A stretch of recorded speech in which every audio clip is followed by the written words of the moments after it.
look at like Mark chapter 6, we might slip over to John 6. Where we left off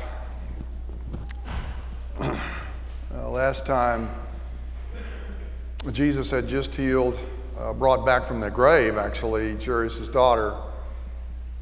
After that, he sent the 12 out to go preach the kingdom and do a lot of things, cast out demons and heal people of diseases and stuff like that. Really, it was a gift that was unique to them, but preparing them for the church to come and laying the foundation for the church.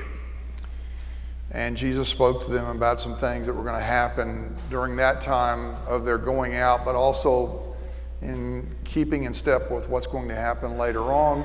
They rejected me, therefore they're going to reject you, that kind of thing, and gave them some wisdom and counsel. And then Jesus went back to Nazareth. You remember, he went early in his ministry and they almost killed him. They almost threw him off a cliff. Of course, he wasn't going to let that happen, but they were so angry and upset after his reading of the passage of Isaiah in the synagogue and claiming that text for himself. He goes back to Nazareth again towards the end of his ministry. Again, they don't accept him. They say, we know this person. He grew up here. We know his brothers and sisters. And so the Bible says he didn't do much there because of their lack of faith. And he said a prophet, that's where he said a prophet is welcome everywhere except in his hometown. And then John the Baptist was, of course, held as a captive by Herod, and Herod kills John the Baptist. And these words are spoken to Jesus just before our text today. And our text is about the feeding of the 5,000. This particular miracle, this event, is recorded. In fact, it's the only miracle that's recorded in all four Gospels. So Matthew, Mark, Luke, and John. And it's going to occur, if we have our map here, it's going to occur in a place called Bethsaida, right up here. Bethsaida, right up here. And we've all read this text for years and years and years, and I still learn every time I go through this text, and I think I've gleaned some more things because I've really been puzzled by this text for a long time. It was kind of like a mental block in some respects, I think, in that I'm like, it seems like Jesus is wanting and expecting to do the disciples something that they couldn't do. And I never really kind of understood that, because we know that God would never require or ask you or command you to do something you can't do. But it seems that way. And I think we can address that today.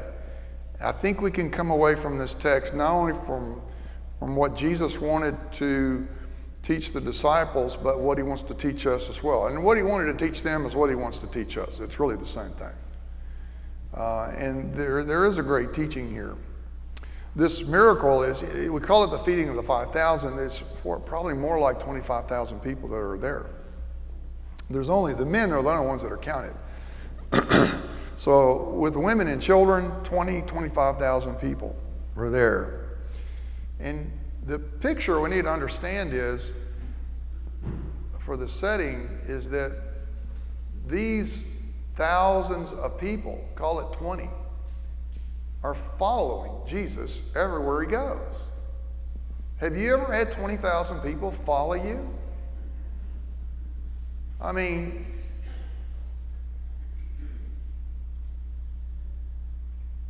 what do you do when you need to go to the bathroom? I mean, I don't know. What do you do when you want to, y'all ever take a nap? What do you want to do? There's no privacy. There's no privacy at all in the life of Jesus and his disciples. You need to understand that. These people are following him everywhere. So you think, well, what he does is he gets in the little boat with the disciples so they can have a reprieve. Yes, they do have a little reprieve, but they don't go far enough in the Sea of Galilee when they go that the people can't see them. And so what do? They go, oh, well, they're going east, and so they just walk on the shore and they just follow the little boat wherever it goes. And a lot of times you can walk faster than you can get there in the boat. And so by the time, even though they leave and then they come back, by the time wherever they're going, the people are waiting for him. The people he just left. On top of all that, you've got the death of John. The news of that reaches the ears of Jesus, and you know, this is just heartbreaking to hear what happened to him. Jesus is just, I'm sure, just, if I can use the word distraught, you know, I mean, that's not a good word to talk about his emotions. He's a human being. He's God, but he's a human being. And so he experienced the feelings, many of the feelings and the emotions that we all feel, being a human, but in doing so, of course, without sinning. But he feels the pain. He knows about pain. He knows about suffering. He knows about grieving over people that are around him that he got to know, like when Lazarus died. And so he's got that. He's got the pressure of trying to get these guys, the disciples, on the same page so that they're ready.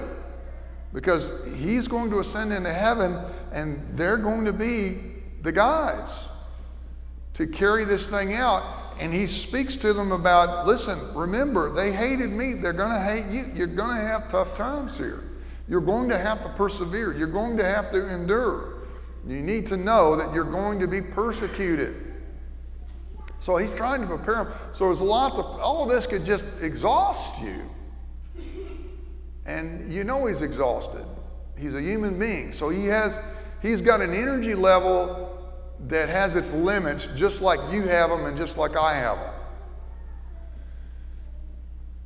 So all of this is happening, and so we come to this place now where we're going to have the feeding of the 5,000, and this is just like an incredible miracle, right? This is just, and it's unique.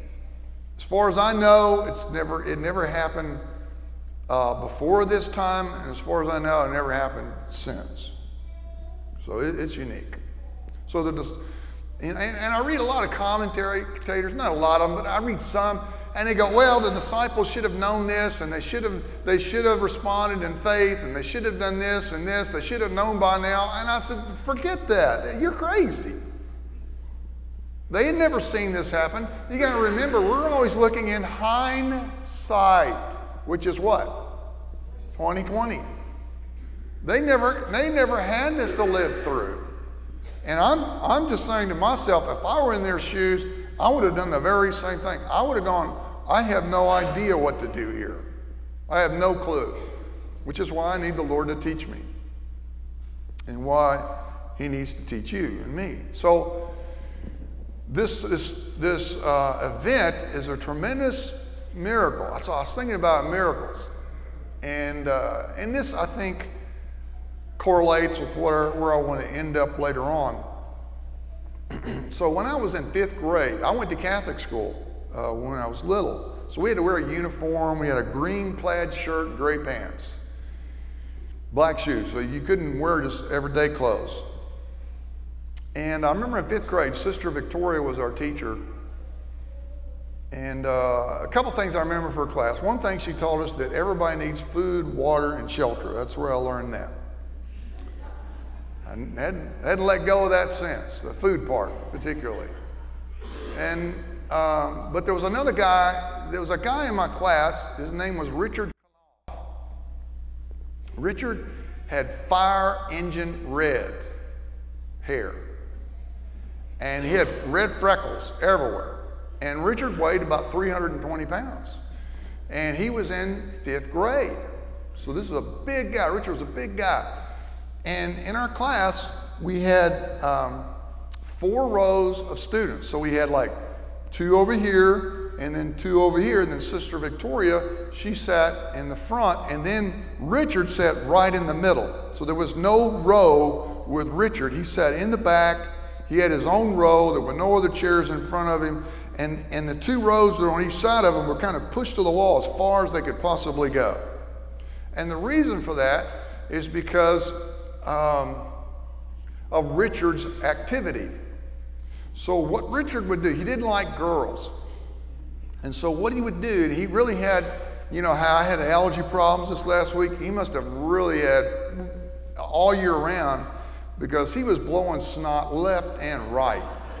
And what he would do, though, is before he would blow snot out of his nose without a handkerchief or Kleenex, is he would say to some girl, he would say, "Hey, Julie." And she would turn around and look at him, and he would blow the snot, and then he would just wipe it all on his shirt and then start laughing, you know, and she'd go, "Oh, God," you know. Or he would, right before he'd stick his finger up his nose, he'd call "Hey, Kathy," and she'd look, and then he'd look, you know, and then he'd show her what he found, you know. And that's why we had the setting of the classroom the way we did. And it's funny how you remember things way back. And I remember Sister Victoria, she would go, one day she went through the class and she asked everybody what they wanted to be when they grew up. And you'd hear astronaut, you know, engineer, professor, you know, doctor, you know, all those kinds of things. And then it got to Richard. And she said, "Well, Richard, what do you want to be when you grow up?" This is fluff, by the way. He said, "I want to be a trash man." That's what I want to be. Of course, John worked in the trash business, you know. And I thought to myself, wants to be a trash man. I said, man, there's no hope for Richard. And you know what Richard ended up being? An attorney. Where's Bill? I don't know, where's Bill at? There's Bill. Now, some might say that's a miracle that happened to Richard, and some might say that was a disaster. But I say all that to say that we got a miracle, a big time miracle happening here in this text. And God wants to say something through it. This is a whole lot bigger than giving people bread and fish. Okay, so let's read the story, the narrative a little bit here. And verse 31. And Jesus said to them, "Come aside by yourselves to a deserted place and rest a while, for there were many coming and going, and they did not even have time to eat." So they departed to a deserted place in the boat by themselves. But the multitude saw them departing, and many knew him and ran there on foot from all the cities. And they arrived before them and came together to him. So you can see how they're all trying to get over there, even though he left on the boat, and to meet him by the time he gets to the place there in the deserted place south of Bethsaida.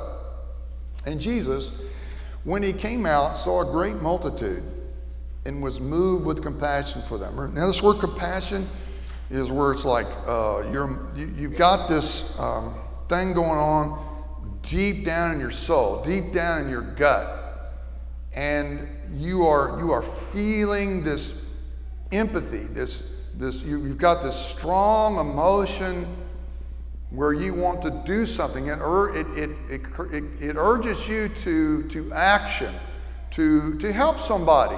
We see this like when somebody is on the side of a road and they're hurt, or they're in the water and maybe they're drowning or something. This compassion, man, I got to go help this person. That's the kind of feeling there. So we all have this kind of feeling, and Jesus had it as he sees all these people. And he's going to say they're like sheep without a shepherd here in verse 34. So he began to teach them many things. And when the day was now far spent, his disciples came to him and said, "This is a deserted place, and already the hour is late." So they had 2 evenings, one from 3 to 6, and then one from 6 to 9. So this is the first evening. Now, you have to read all 4 accounts to kind of get the whole narrative here. We're not going to do that, but I do want you to look over here in John chapter 6, because this is not happening at the latter part of the day in that first evening. This is happening earlier, because Jesus wants them to think about what's happening here, what's going to happen, and what needs to happen prior to the event itself. Verse 5, chapter 6 of John. Then Jesus lifted up his eyes, seeing a great multitude coming toward him. He said to Philip, where shall we buy bread that these may eat? This is where Philip was from, by the way. So he's most probably speaking to Philip, because Philip knows there is no HEB here. There's nowhere to go, okay? He knows this place is not going to be able to meet the need, all right? So he wants to put him in this in this dilemma. Where should we buy bread that these may eat? But he said this to test him, for he himself knew what he would do. And listen, in verse 5 it says, and seeing a great multitude coming toward him. See, the multitude is just now starting to come toward him. This is when he has this conversation with Philip. Okay. So in other words, he's going to want to give him time for all this to sink in and think about it. Of course, the Lord knows what he's going to do. Philip answered him and said, 200 denarii worth of bread is not sufficient for them, and that every one of them may have a little. That's like 6-8 months worth of wages. It's a lot of money, but it won't even make a dent. And so one of the disciples, Andrew, Simon Peter's brother, said to him, verse 9, there is a lad here who has 5 barley loaves and 2 small fish. But what are they among so many? Then Jesus said, make the people sit down. Now there was much grass in the place. It's springtime. This is going to be, the people were preparing to go down to Jerusalem for the Passover. So the men sat down in number about 5,000. And Jesus took the loaves, and when he had given thanks, he distributed them to the disciples, and the disciples to those sitting down. And Mark says he set them down in groups, 50 and 100, because the disciples needed to be able to walk through and get to everybody.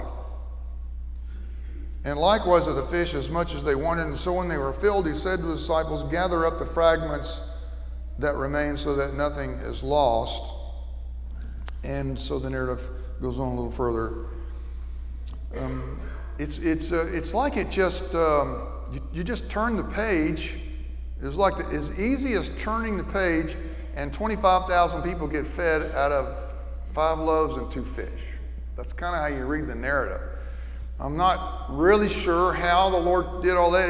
It appears that as the disciples had their baskets and they began to distribute the food, that it just kept multiplying in their basket. We're not really sure if the people were aware that this was a miracle, although you would think they'd have to be, because they didn't see, 10 18-wheeler trucks there with all the food. So you would think they would have to think that. Anyway, we can have that conversation when we go to heaven. But they distributed. So go back to Mark in chapter 6 and verse 35. Let's just pick it up again. When the day was now far spent, his disciples came to him and said, this is a deserted place, the hour's late. We got the answer. Send these people away, because there's nothing we can do for them. And that's their thinking. Jesus has already had the conversation with Philip. Simon has already talked about the little boy's lunch. That's not enough. We don't have enough. Let's just send them away. And then they can fend for themselves. But Jesus answered and said to them, you give them something to eat. Now that's the one that's really got me, okay, for a long time. Let's see here.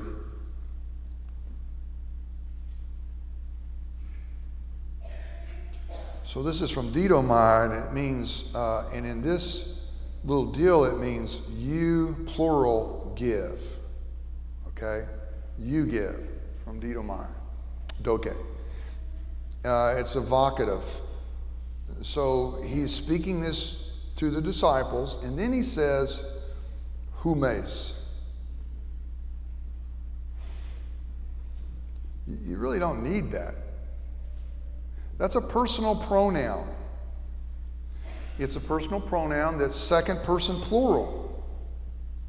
So we would say you all, right? Second person plural. So the reason that this is here after that is for emphasis. Because you don't really need that. This says it. You give them something to eat. That's not what he's saying. Here's what he's saying. You, and you, and you, and you, and you, and you, and you, and you, and you give them something to eat. Each one of you give the 25,000 people their lunch. Now, I don't know about you, but I'd go, I ain't got it. What am I going to do? It's like Jesus is expecting, hear me now, it's like Jesus is expecting the disciples to perform a miracle. Is that what he's expecting? Is that what he's commanding his disciples to do? No, it's not. I'll tell you what he is telling them to do. He's saying to them, hear me now, I want you to participate in the miracle. And how did they participate? Well, the first thing he's wanting them to do is to exhibit faith in him. He's not wanting them to have faith in themselves to be miracle workers. He's wanting them to have faith in himself that he can perform the miracle, and in that miracle, he wants them to be distributors. He wants them to distribute the provision of what he's going to provide, the miracle that he's going to provide. See? That's what's going on here. And that made me feel a lot better when I started to understand that about 5 minutes ago. Because sometimes I'm working on this stuff all the way up until the message time, believe it or not. I think this is what we're talking about here. Now, they're going to run into people in the book of Acts that look like there's just no hope. I mean, they're going to go into synagogues. You know, when they start out, they're going to get kicked out. But there's going to be people who are actually Jewish, who are actually Pharisees and priests, right? Who are going to get saved. That's a miracle. And who would have thunk it? You'd have never guessed that. You'd have written all of these people off. What's he saying here? He's saying, hey, listen, have faith in me that I can provide the miracle. We're not talking about social gospel here of bread and fish. That's not what he's talking about. Now, certainly, this is stuff that we do put on our fishing hooks. We drill a water well and then plant a church in India so that when everybody comes to get the water, where they got to go? You got to look at the church. Look at the cross and meet people from the church who come out to the well and talk to them about the gospel. And we give them clean water as we're talking about that for free, no charge. Now you don't have to walk about 3 miles down the road to the other well to get the water. Now you can walk about a couple blocks or 6 blocks to get the water. So yes, we do that, but that's not really what I think he's going for here. He's talking about, Jesus is saying he has this great work to do, but he is not doing it by himself. Now, he does the saving, he does the sanctifying, he does the glorifying, but he uses your hands and your feet as a distribution process. I mean, I don't know about you, but in a capitalism, you can have the greatest product in the world, but if you don't have a middleman to distribute that product, you are in trouble. If it just sits there in your factory, you're going to go bankrupt. And the sad thing about it is that most of the resource that God has provided is just sitting in the factories.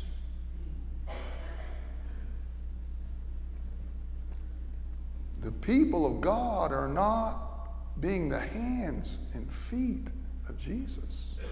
They're not distributing. So here's what I think the Lord is telling his disciples.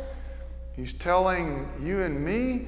He's saying, you give them something to what? To eat. You, with emphasis, you give them something to eat. When you go to heaven, if you're a believer, I think one of the main questions that you are going to be asked is, how well did you do with that? How well did you do in the area of feeding the people of the world with the gospel so they can be saved, and with the word of God to Christians so they can grow in their faith and learn how to trust God and learn, when a person becomes a new Christian, they don't have a clue, man, about how to trust God and what to do with their feelings and what to do with their problems and what to do with their thoughts and what to do with their boss who doesn't like them and what to do with inequity and unfairness and their taxes. They need somebody to help them. They need somebody to what? Feed them. God has already given us all the provision we'll ever need. The question is, are you being his hands? Are you being his feet? Do you have one of those little baskets so that you can go from group to group, from person to person? How well are you doing with that? My mentor used to ask me, he used to say, you remember the Great Commission, go and make disciples? Oh yeah, I got that memorized. He said, well, who are you discipling? Another way to ask that is, who are you feeding? Who are you feeding? You see, you're not going to be able to go when you're in heaven and go, when you're asked that question, but did you see my office, how organized it was? Lord, do you know what kind of cook I am? Everyone tells me what a wonderful cook I am, or what a terrible cook I am. Have you ever seen my house, how clean it is? Did you not know what a great job I did for my employer? That's a good thing. Those are all good things, but they don't take the place of you being hands and feet for Jesus, of letting him use you as a distributor of his grace, of his mercy, of his forgiveness. You give them something to eat. So how could you do that? What does the feeding process look like? What do you think? Well, There's some real obvious things. I mean, if you're teaching Sunday school, that's a good thing. How about if you're a dad and you're teaching your wife, and you and your wife are teaching your children, you're feeding your children the Word of God? Y'all are reading it, you're talking about it. That would be being the hands and feet of Jesus. And that would be, if you're doing that with your family, we would call that, what?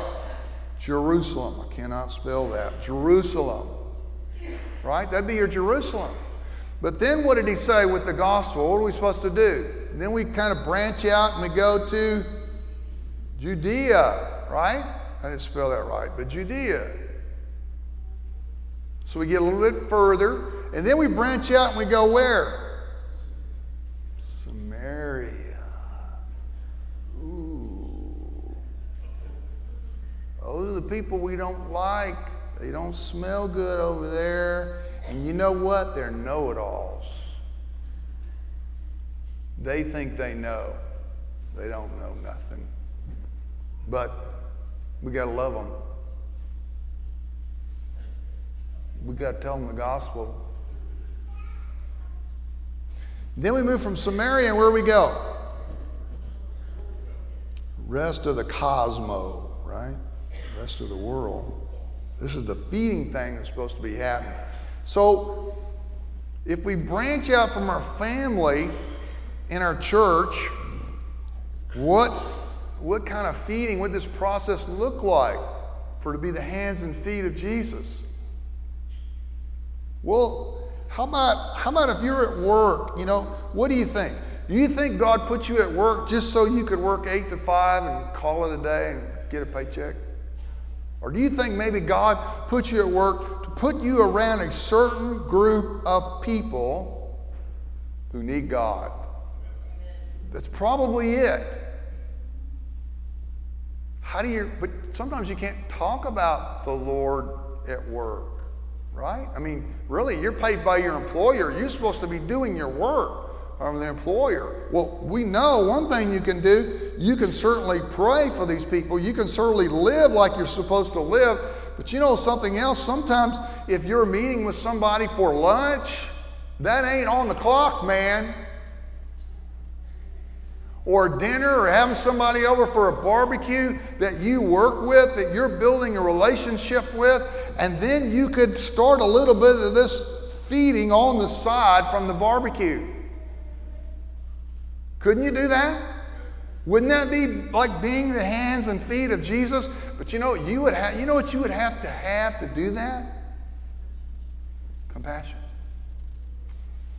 When Jesus saw the multitudes who were lost, who were like, don't know their way, he had compassion, and it urged him to action. Okay? Now, compassion is the work of God's grace. And so many of us may not have compassion.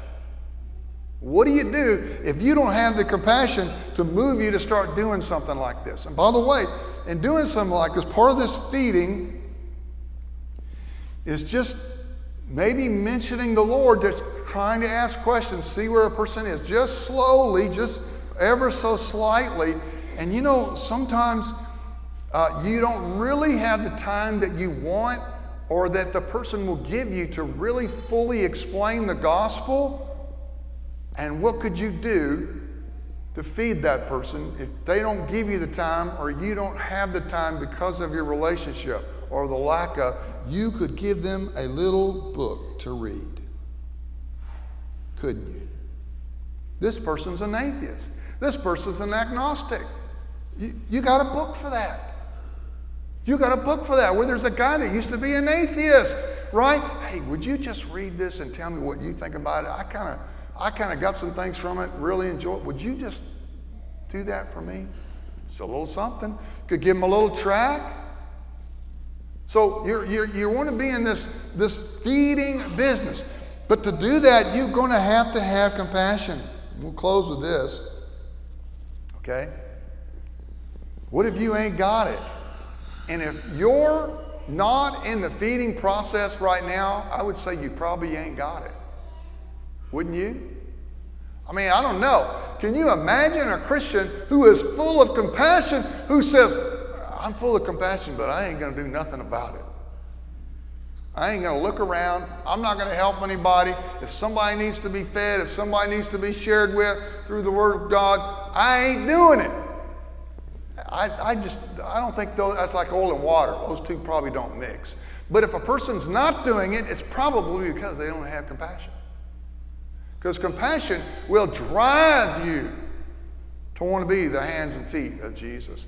Plus, what motivates us is knowing that someday, as Christians, we're all going to stand before the Lord.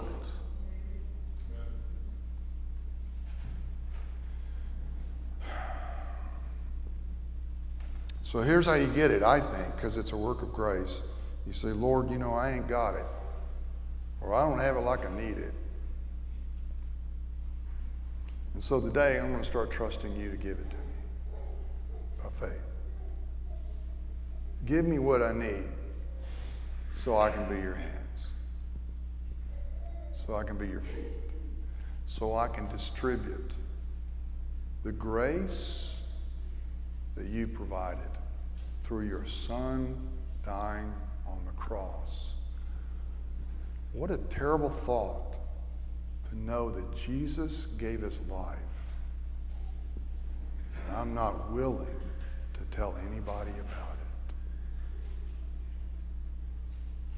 No, we need compassion. May God give it to us. May it be our experience as we trust him by faith to do in us what we cannot do for ourselves. Let's pray.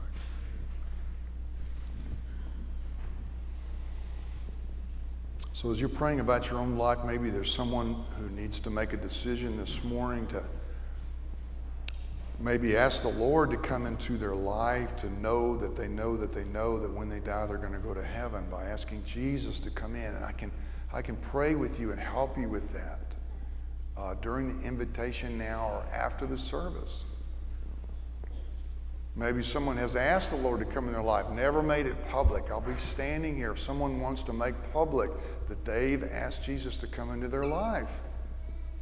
Or maybe God is working in somebody's life to move, to join this fellowship, to be accountable. Whatever it is, while we're all praying, just stand up and come. And I'll wait just a moment or two to see if the Lord's leading anyone.